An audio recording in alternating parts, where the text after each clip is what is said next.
Hey, what's up everyone? Jacob Rothenberg here, Sales Development Team Lead at Quota now. Here filming in Medellin, Colombia. There you go. Living the good life, living the great life with another top salesperson here in the organization. So, what I want to talk about today is something related to how I have received a recent promotion. And it's not about the promotion, like no one gives a shit about that, but more so how you in particular can either develop a game plan on getting promoted even before you're in a software company as an SDR, or you're currently already an SDR and you're thinking, okay, I'm doing well as an SDR, or I want to do well. I'm thinking ahead. How can I, if not fast track towards a promotion, how can I at least align myself towards the track towards a promotion? So that's something that I want to go over because at least in Quota where I've been, not that I've been promoted quickly or even too quickly, but I have been promoted twice since my tenure here. It's been about, I think, 9 months or so.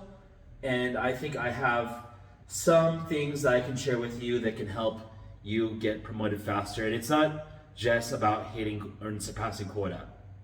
That being said, number one, it always helps to make sure you're at least achieving quota, if not exceeding quota. So when sales leaders are looking through the roster of SDRs, of being promoted out, and it's not just about AE, you could be looking at being promoted out to account manager, if not account executive, maybe marketing, maybe partnerships, whatever the case may be.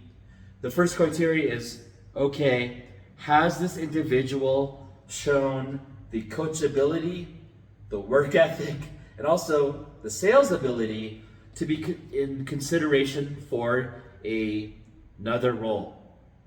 Not that the SDR role is a junior role per se, but maybe it's something to be considered when you're going to be considered for senior SDR or whatever the case may be. So make sure you're at least hitting quota, if not achieving it. That's something that we can talk about in another video. We'll work on that first. Secondly, and this is now going to go towards things that people don't really talk about on LinkedIn, but secondly, you need to be really a team player in your SDR org, or even the entire org. So speaking for myself, it's not really a secret. In my org, I am somewhat of a wolf. Not that I'm a lone wolf, but I'm someone who is very self-centered with my own interests in mind as being top of mind, right? It's no secret about it. I'm all about my own business and making money. But at the same time, I've learned that my success is contingent upon my team's success, my manager's success, and my colleagues' success. Like, we all, in order to succeed as an organization, have to first succeed as a team. So, whether that's taking someone that's relatively new and mentoring him or her to be fully ramped, hitting quota, if not achieving it, so that they can share their insights of what's working for them or what's working better for them than it is for you and help you out. So when you think of it that way, being a team player actually helps more for your success in the long term. So that's something that you need to work on. It's something that I had to work on a lot. That's why I'm talking about it. It's not enough to just be a lone wolf, just cut off from Slack, cut off from Zoom all day. It's very helpful also, as far as perception-wise, to be a team player when, again, sales leadership is like, okay, we need someone that shows some basic leadership qualities for another role. Who can we pick on to succeed in being able to work well with people and with other colleagues, even in a competitive environment?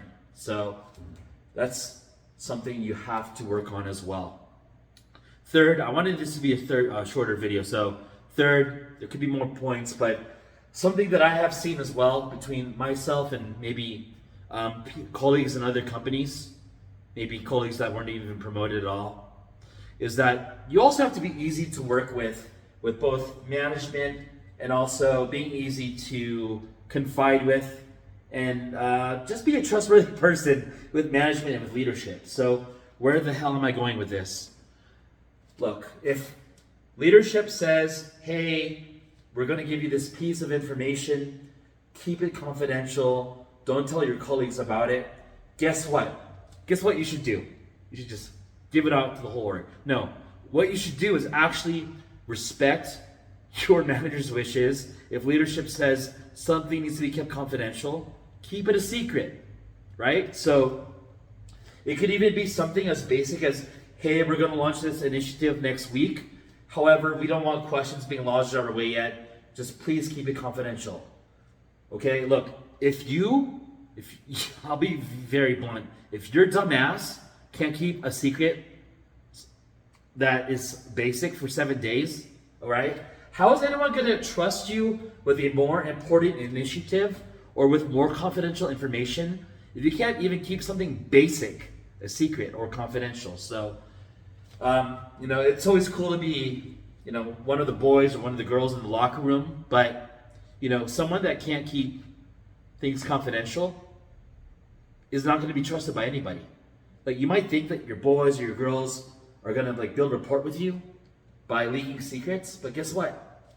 They're gonna be like, oh, I can't trust Jacob with my secrets because he talks to everybody.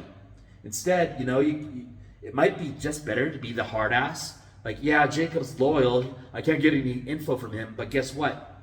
If I tell him a secret, I know that he's going to be able to just keep it confidential and not leak it out to anybody. I can trust him.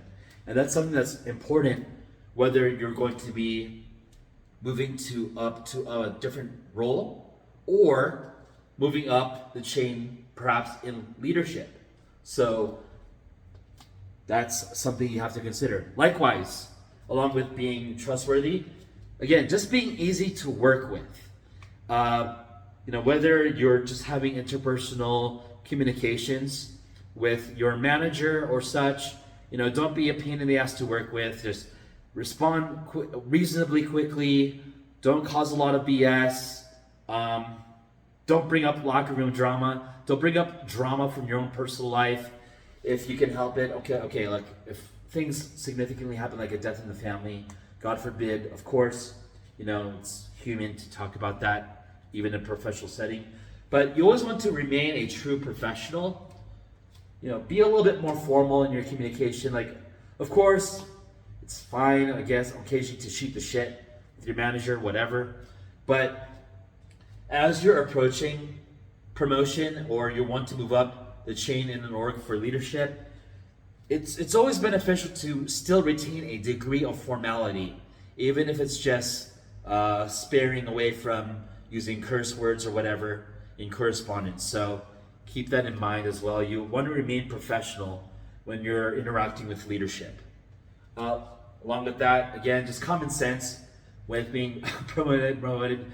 If you're in a company offsite, please don't be the dumbass that's going to be puking all over the freaking lobby or the bar, whatever the case may be. Present yourself, even in a party setting. Of course, it's okay to party, but be moderate with it. Be reasonable. Okay, don't be a dumbass. So I'm not calling out anyone. I'm just thinking to myself, what have I done, at least consciously, to help me move up in a relatively fast period by also following the rules, being respectful of others, and just not doing anything unethical to get a promotion. There's no nepotism. There's no kissing anyone's butt. I'm just a real guy trying to do what's in the best interest for my company, for my managers, and also for myself. Let's face it, it's all about doing what's right for yourself too. So if you have any questions about getting promoted more quickly in your org, or you're wanting to approach software sales and you have a plan in mind, maybe a year from now, to be an account executive, or maybe even an SDR manager, maybe a director of sales, it wouldn't be a bad idea to connect with me and brainstorm on what could work best for you. So until then, find me on LinkedIn. If you're interested in a position at Drata, let me know. Let our great minds connect. We'll We'll chat together and I'll see you later. Take care.